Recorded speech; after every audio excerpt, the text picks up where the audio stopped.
Welcome to the Recovery in Color podcast, the place where you can find stories of people of color from all walks of life and their road to recovery. There are thousands of us who have struggled with addictions and have now been clean, sober, and abstinent for many years. This podcast features a new speaker in each episode and celebrates their personal journey. So if you are interested in learning about how it works and what the transformative process of recovery means for us as people of color, you have found the right place. Welcome home. Hello, and welcome to our Recovery in Color. My name is Kim, and I am the host of this podcast, and so happy to be with you again today as we start our journey on YouTube. As some of you know, we originally offered this podcast in audio format only. Now, as we transition to YouTube, some of our speakers will be in audio and others will be in video format. Today's speaker, Laura P., is a woman in long-term recovery who has been clean and sober since 2014. She has an inspiring story to share. But before we get to it, please do like and subscribe if you're enjoying these stories to help us get the word out to as many people as possible. And now, with no further ado, here is Laura. So I'm Laura, and I'm an alcoholic and an addict. I come from a long line of alcoholics and addicts. Grew up in a single-parent household, shuffled around a little bit with grandparents. I am the oldest, and my brother is 8 years younger than I am. And my sister is 7 years younger than my brother, so there's 15 years in between us. I was probably the oldest, the most challenging. I started using at a very young age. I started using white crosses or amphetamines, I guess, when I was in 10th grade. I started drinking roughly around the same time. I probably started smoking cigarettes in the 7th grade, acting out, basically. I know that when I started drinking, that was just to prove a point to my mom. When I started using amphetamines, I fell in love instantly, and I didn't have to feel anything, and I could go. Didn't have to worry about my weight. And I started at a young age, 10th grade. And shortly after I graduated, I moved back to the cities with my grandma. Then I started experimenting with cocaine, crank, I guess is what they called it, diet pills, Black Dex, anything I could get my hands on, probably when I was 18 years old. I wasn't old enough to drink. My boyfriend had a girlfriend who bartended, so she'd let me drink at the bar. And then I started bartending there as well. So before I was 21, I was using crank every day, drinking probably about 5 times a week. My mental health was all over the board. I got pregnant with my first daughter, and that didn't keep me sober, completely powerless over the amphetamines. I used the majority of the time I was pregnant. Didn't drink, but I used amphetamines. Moved from the cities to, that old geographical whatever, followed my grandparents out here to and found more diet pills out here. Started drinking again, drinking heavily. I didn't have any friends. I had no ambition to get a job. My daughter was 1 and started doing cocaine. My daughter's dad moved out here, and then it was just a bunch of domestic toxicity. We both do. So we were in and out of treatment. He would go and I would be at home, and then he would come home and I would vice versa for probably the first 3 years that I got out here. But eventually I ended up meeting my soulmate is what I thought. And so, which was just somebody that would enable the same kind of lifestyle that he had. I started using amphetamines and cocaine, shooting daily. I would drink, but I didn't like going to the bars because I was strung out and I was too high and paranoid. Started selling meth. I guess it was crank back then. And then that just continued on until I went to prison. And I went to boot camp from there. Now I had 2 kids and they were both with my ex-husband. I was never consistent or even present in their lives. I didn't even call on most holidays or birthdays, but I went to prison, I went to boot camp, and I was able to be sober for 18 months on ISR, intensive supervised release. And a month and a half before I was supposed to expire, my agent showed up and I had been selling drugs again.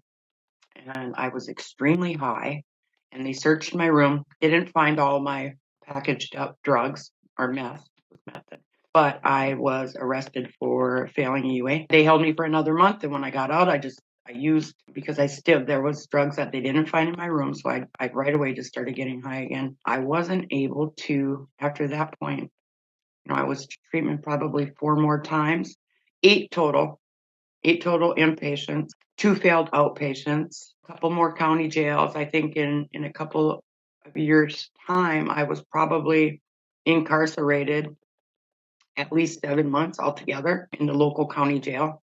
And then they just got tired of it, violated me. I went back to prison for like 4 months just so that I was done with my sentence. But every time I would have a UA, I would walk in there high. It was like I didn't even complete powerlessness and unmanageability. And my agent would say, "Is this UA going to be clean?"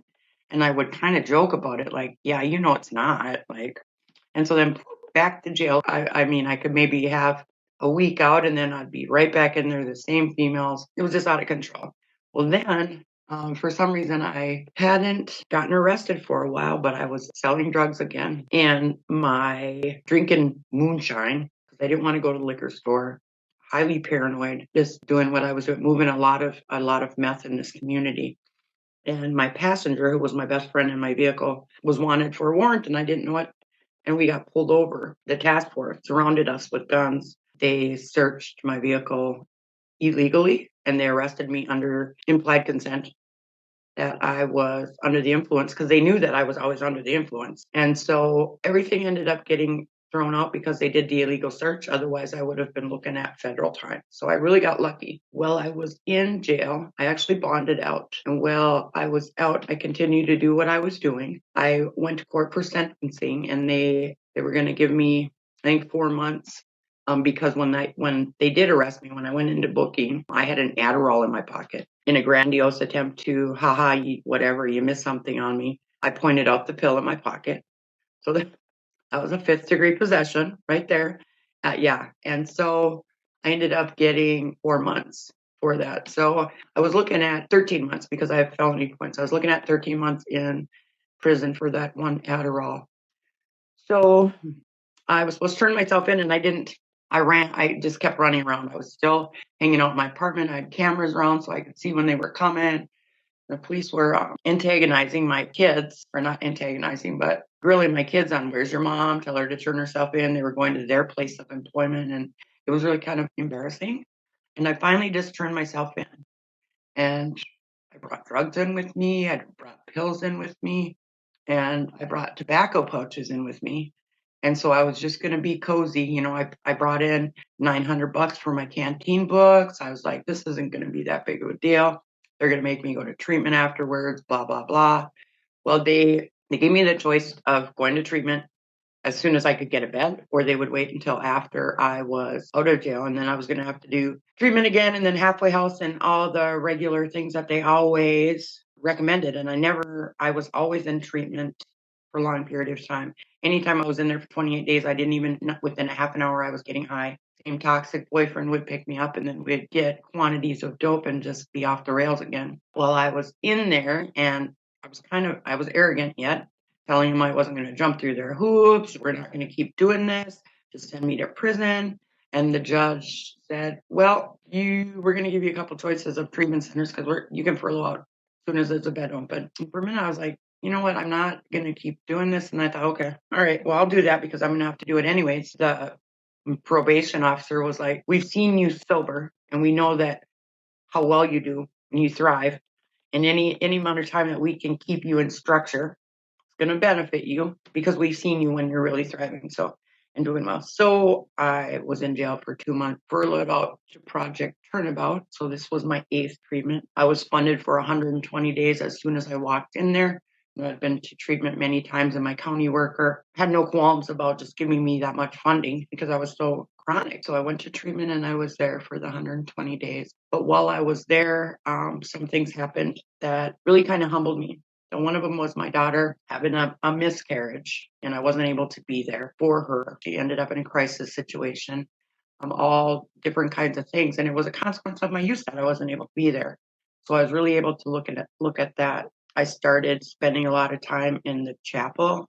We have a nice little chapel, just praying hardcore, just to help with those feelings. It's like they had nowhere to go. I was used to running whenever things got I didn't want to look at anything, but consequences were looking at me right square in the face. So I had to work through those feelings and just admitting and being authentic about this is really not because I'm here in treatment or on a furlough. This is a consequence of me not being around forever in my daughter's life. So I also was able to, one of the things that I had all this false pride about was selling drugs, like a big badass. And I was able to have a bond with one of my peers in there. And in conversation, I found out that she was actually one of the people that was buying the drugs that I was putting on the street. And because of this, she had to go to prison. She had CPS. She lost her kids, all this stuff. And that's when I took a look at what am I really doing? Not only am I trying to be high every day and not caring about anybody, but I'm putting poison on the streets, watching everybody struggle with their demons. And then I was offering up that my same demon just to keep high, just to stay high. And I was able to look at that. A lot of people say that the thought process that, well, if it's not me, it'll be somebody else. And and that's a crock of shit because I was able to hold myself accountable. And from that day on, I didn't want to be any part of being that part of the problem. So that was an awakening for sure. I think things would have been different had I not met her, but God puts people in our path for just at the right time. And so I was able to deal with that and learn from that. So finished treatment. I didn't follow recommendations. They wanted me to go to a brand new sober house and I had an apartment. I had a commitment to my aftercare plan, which was go to meetings 3 times a week because they were down the block from me, open up the meetings, make coffee, all this. I had a sponsor, I had all this stuff, and I wanted to, rather than go to a community that I wasn't gonna commit to, halfway house in Rochester, halfway house in Fargo, halfway, send you all across the state. I wanted to go home and I stuck to that. And I met with all kinds of people at the treatment center and I said, nope, I'm not following those recommendations. And I was ready to be violated on it because I was adamant this was what I was going to do. And I was hurt that nobody believed in my commitment because I just laid it down on paper, A through Z, what I was going to do as soon as I hit the streets to stay sober, which was something I never did. It was always, this is what you're going to do. This is what you're going to do. This is what you're going to do. And so I moved back to my apartment, found some drugs. I was able to flush them down the toilet right away. But I did have my daughter with me. It wasn't even a second thought to dispose of them. But then my friend that I had gotten pulled over with, she was in prison for the task force. She went to jail for second-degree sales of my drugs. So I told her I would keep an eye on her fiance, who was right across the hall from me. We lived in an apartment building, and every apartment sold the dope that I was supplying. I tried to make sure that he ate. I didn't spend a lot of time over there because I was sober and he was still using. He had cirrhosis. His liver was shutting down. He's in bad shape and he was still actively shooting meth. But I felt a little bit of responsibility to my best friend. So I would try to keep an eye on him, make sure he got to the clinic for appointments, make sure he got to Walmart to get his meds. He died. And so I found him dead, myself and another person, because he stopped answering the door. And so we found him passed. And I'm not sure how long he had been passed because I had distanced myself. And I remember thinking, man, there's no way I want to go back to that lifestyle and die the way that he died, alone. I couldn't get a hold of any family member as no next of kin. The only person that he had in his life at this point would have been my best friend. So that was hard. So I think that going through that just solidified my spirituality because, and my belief and faith in a higher power, because sometimes I would have to get on my knees and pray 4 times because I really didn't know if I was going to stay sober through this. It really shook my recovery. It really shook my everything, but I did. I prayed. I prayed a lot. Like, please just take this from me because I've got one of 2 choices, either get high or have a complete meltdown, and I didn't know which way to go. I'd never been sober before through something like that. Yeah, I was just a gamut of emotions. All I could do was pray for strength and guidance to get through that. And I made it through that. I moved out of that apartment and I moved into another house. My daughter did have a son, and so he's a big part of my life. And we're close now too. I made some living amends. Well, she was born in 82, so all the times in and out of treatment. I think the first time I was in treatment when she was 4 years old. So that's a lot of family groups. And she was able just to say, I'm done. I'm just done. I'm done. You're not gonna, when I have kids, you're not gonna be a grandma. I'm not gonna put them through that. But he has never seen me high, Xavier. So that's woohoo.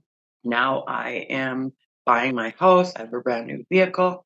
My mom stays with me. My mom was diagnosed with Alzheimer's, I think 2.5 years ago. So she stays with me. She can't live alone. We don't need any in-home care or anything like that, but she just doesn't eat or cook or drive or manage bills or anything like that. So we just kind of hang out, and I have a job at a treatment center, and I'm going to school. I'm still going to school. I have like less than a year left to get my bachelor's. September 5th, I celebrated 8 years recovery.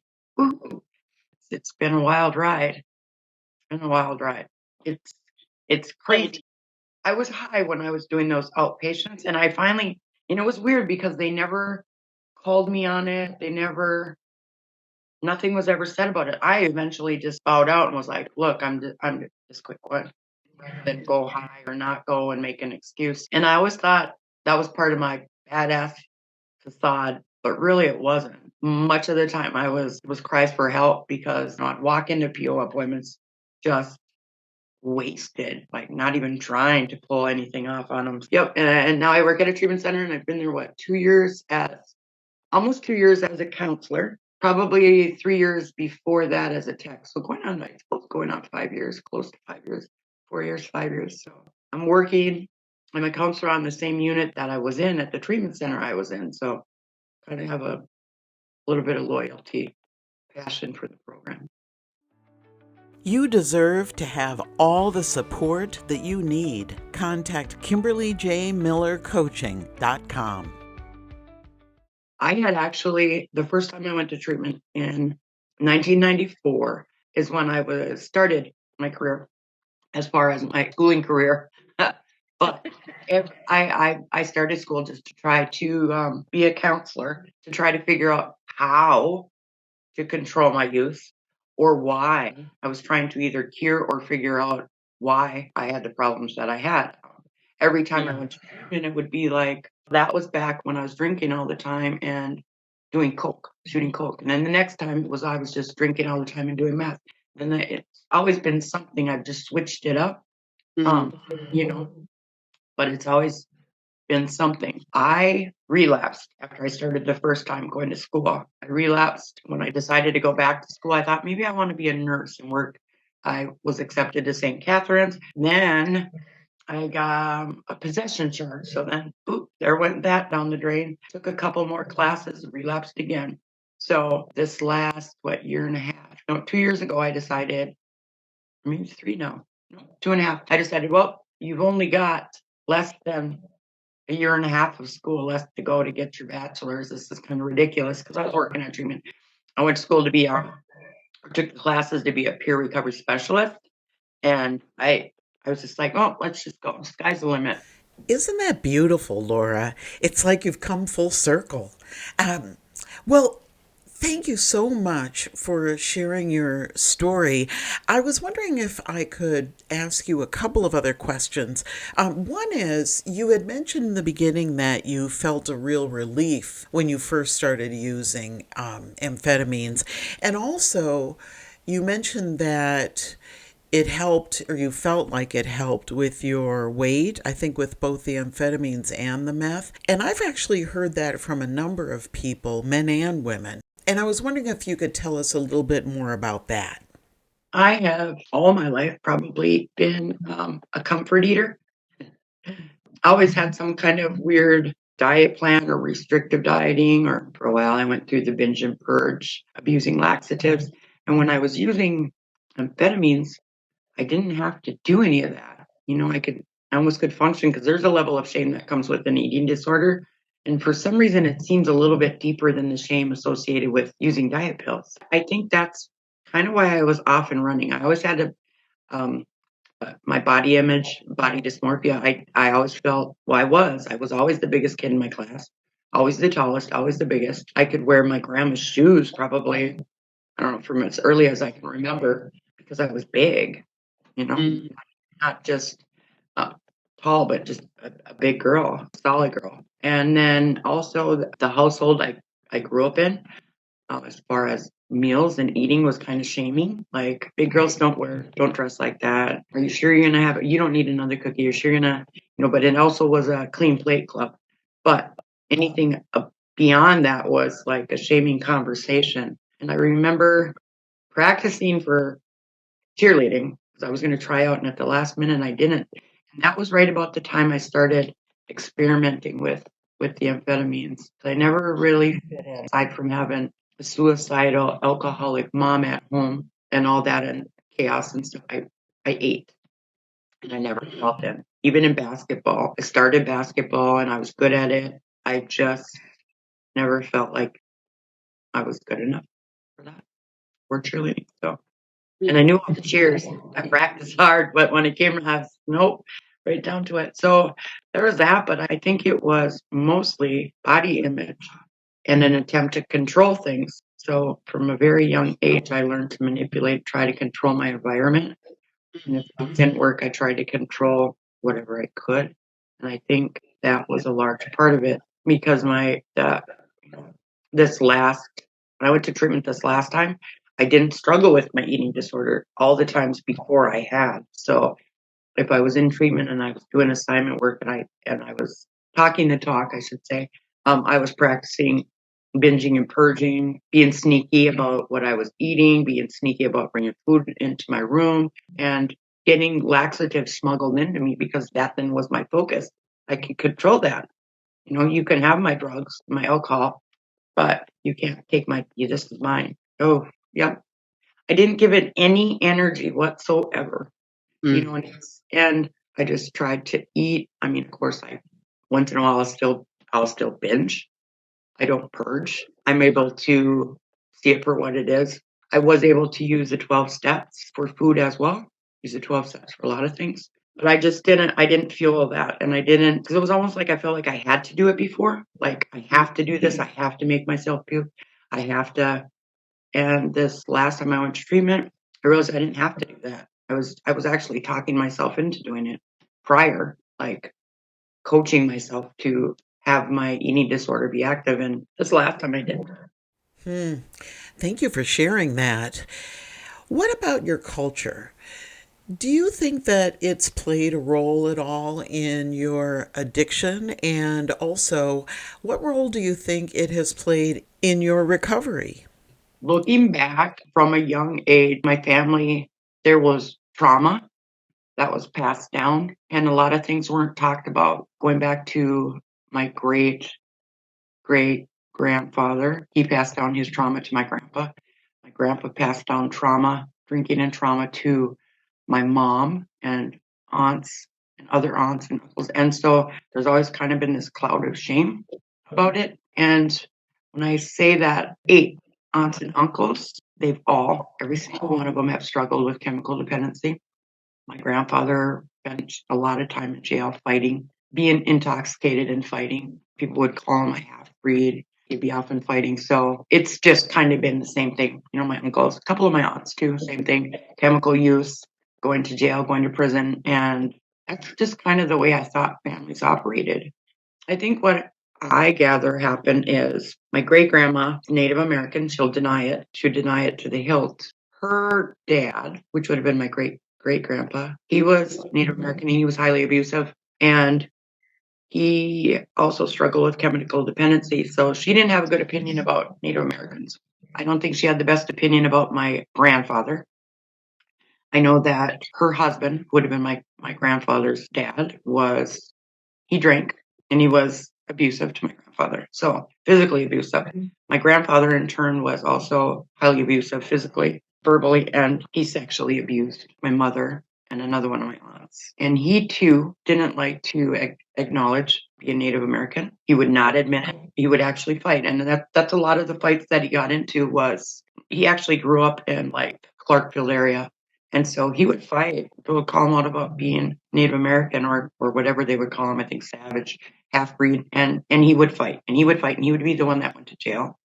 Sorry, he's passed now, so I can say it, but looking at him, talking to him, he wouldn't acknowledge it. So, your grandparents and great grandparents, were they trying to pass as white? Yep.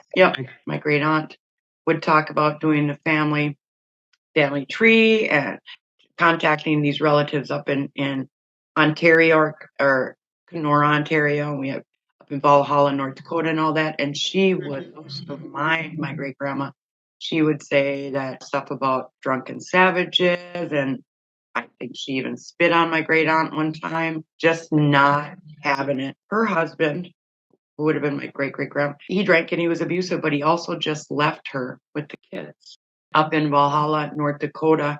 He just dipped and left her and left with some of his friends. And so she's just always, and I'm not sure, just hasn't painted Native Americans in a good light for her. And so she decided that she wasn't going to acknowledge it. My great grandma took that to her grave. She wasn't open to talk about it whatsoever. She didn't even want to give information on relatives' names. That's a lot of shame. I feel like that impacted your life when you were young. Is that part of, do you think, where the relief of not having to feel came from, or am I reading too? Yeah. Nope. I think so because, like I said, my mom carries. Well, she's doing better now, but so all that trauma, all that shame. She was sexually abused. She was physically abused. My grandma actually sent my mom to stay with an aunt because my grandpa was so abusive. So all of that just kind of, life was miserable. I thought life wasn't meant to enjoy. Life sucked. Life was dark, and that's what we did. We drank and we cried. We didn't hug. We didn't apologize. We didn't really let anybody see us cry. But inside dying. Like I can't tell you how many times I've heard, I'll give you something to cry about. Like anybody needs to hear that. So I had huge resentments to my mom growing up, but I see it for what it was worth now. She did what she could with what she knew. At that time, I didn't know the extent of her childhood. I really didn't know, but when I hear my aunts and uncles and my mom talk about it now, it's really heartbreaking. And my uncles too, they were really physically abused by my grandpa when he was drinking. He would beat him up. Yes. Well, that makes sense. How do you think your program helped you when you got into recovery? How did the steps help you heal? My program helped me heal. Oh my gosh, many ways. So, just I applied step one to lots of things in life, mainly to my use, but a lot also that really I'm powerless over so many things. Step four, step five, purging all that, getting rid of a lot of resentments. I walked through life for a long time. I'm having resentments towards myself for having resentments because I really didn't know to look at situations differently. For a long time, I thought my mom hated me. And then in learning what I've learned or hearing what I've heard, I know that that's not the case. I was able to forgive her. And I think I did that in hopes of being forgiven by my kids. Everybody deserves forgiveness, and I couldn't ask for my kids to forgive me if I couldn't forgive my mom. And then two, the steps come into play for a lot of different things. The steps did help. And I think in those 7 treatments before this last one, I never really worked the steps. I did the assignments, but I never really worked them, and I didn't really understand. I would say I understood, and I was powerless and all that, but I really didn't understand. You got to kind of take everything literal. So, like when you think about, the fearless and moral inventory, that's exactly what it is. The good, bad, and the ugly. It's not surfacey. It's the things that I was carrying around that I didn't want to talk about. I didn't want to tell anybody about things that made me feel a little bit of resentful or disappointed with myself and shame or fear. Like I just assumed that's how we walk through life, feeling those things. Yep, doing a daily 10 step. We started doing those again at work, by the way. And so the just looking at how I affect other people is huge. And it also, I should add this, it also, because my mom is staying with me, going to meetings and having a sponsor and working the steps, helped me to keep an even keel, because it can get kind of overwhelming sometimes, or maybe it can get overwhelming through the program of AA or Wellbriety, NA. and having a sponsor, and then just every night going back over my day, I'm able to just be more level-headed as far as sometimes I really get irritated or frustrated, and I think that's all fear-driven. I think it's all fear-driven, and when I'm able to look at it that way, I approach it differently. Now I can look at time that I have with anything actually, but with my mom is valuable, because if she would have like passed, say 10 years ago, it would have been a different story. So Mhm. Hi, dear listeners. It's your host, Kim, here, taking a quick break from our story to share some exciting news with you. The new book, Our Recovery in Color: The 12 Steps for All People of Color, is now available. You can find it online at Barnes & Noble or Amazon. Or better yet, go to our website, recoveryincolor.com. You will find a button right at the top of the page to buy the book and receive $5 off of list price. You can also find merch and podcast episodes with more stories by people of color in recovery. Our recovery matters, and we are just getting started. So please check the website, recoveryincolor.com, for more info and updates. Thanks again for your support, and let's get back to the show. the spirituality of the program of working the steps is amazing. I can't, amazing is a dumb word. Is something in itself altogether. If there wasn't the spirituality factor, or that comes into play, or the spiritual enlightenment, or any of that with the steps, I don't know if my life would be this blessed. You know what I mean? I don't think I would see the blessings as a blessing. I don't think, because we keep being full of ourselves and taking things for granted. And that's how I lived my life too long like that. And so now I see everything as a gift. And there's less than half the challenges in life. Like, it's easier to take things in stride, not personalize, and just know that, yeah, it's insane. It's like a huge weight lifted. Do you ever go to Wellbriety meetings? Is that part of your program as well? And for the folks that aren't familiar, can you tell us a little bit about what it is?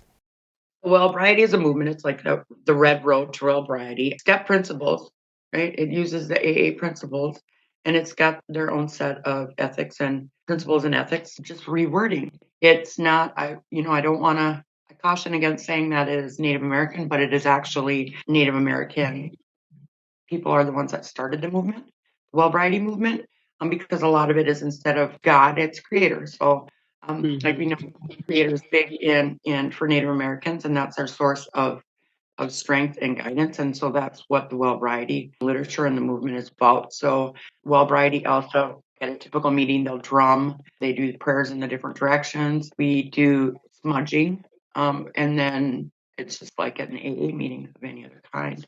Do a lot of feasts. We didn't have a well variety out here until a couple years ago. It started, and a friend of mine started it. We tried to open up the community to being involved with that. There is my friend here who has been a recovery buddy of mine for a long time.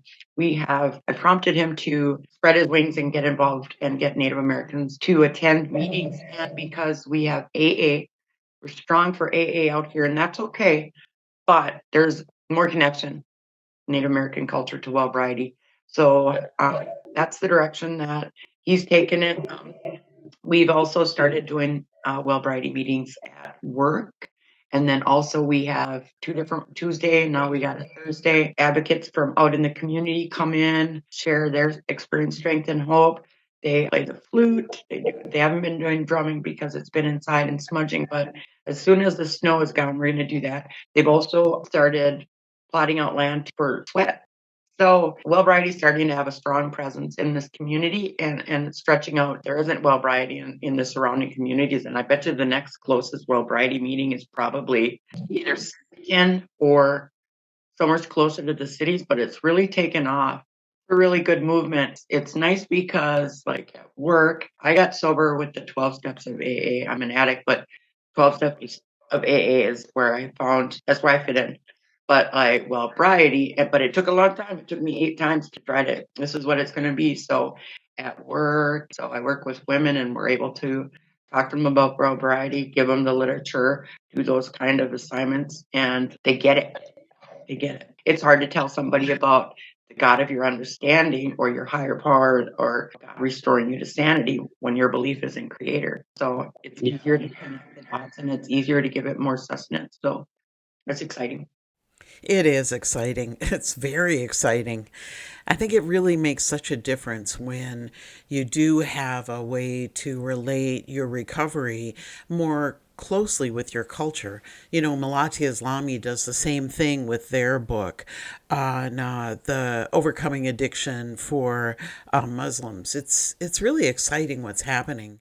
What would you like to share with us just to kind of close things out here? What encouragement and suggestions would you offer to folks that are just maybe trying to get sober? I think learning to live with feelings, like feelings aren't going to kill us. Our solution to not feeling is what's going to kill us. We need to be able to respect and feel feelings and know that they don't have to break us. Feelings can make us stronger. We just have to get through that. We have to learn that to love ourselves and to not be an enemy of ourselves, because I don't think we realize that in trying not to be ourselves, we are killing ourselves, if that makes sense. When I was running from who I was, Mhm. that's exactly what I was doing. And I was just so essentially just loving yourself, learning to feel feelings. And you got to start somewhere. It's so hard for somebody that struggled with chemical dependency to sit in their feelings. It's like the more we're able to be mindful and just sit in our feelings and know that we can make it through to the other side. And it doesn't matter if it's what's giving us those feelings. It can be past traumas, it can be whatever it is, but we can get through it. We just have to be willing to face it. So if we keep running from it, we're going to always be running from it. I like to face things head on now that I'm sober. I Well, think the whole time or the majority of the time I was running from myself. Anytime I had by myself, I would start to ruminate and these feelings of all this yuck feelings. And then I would have to run from it. So I would get high. And a lot of it wasn't even stuff of my own doings. thank you so much. You're welcome. Gosh, Thanks for having me. Thank you for joining us today. If you enjoyed listening to this inspiring, powerful story, please give us a like and subscribe. You can also find more information about today's story, recovery resources, and other episodes on our website, recoveryincolor.com. Want to help our channel grow? Become a member and support us on Patreon. There's a link right at the top of the page on our website. And please help us spread the word by sharing the stories you like with your friends. You matter.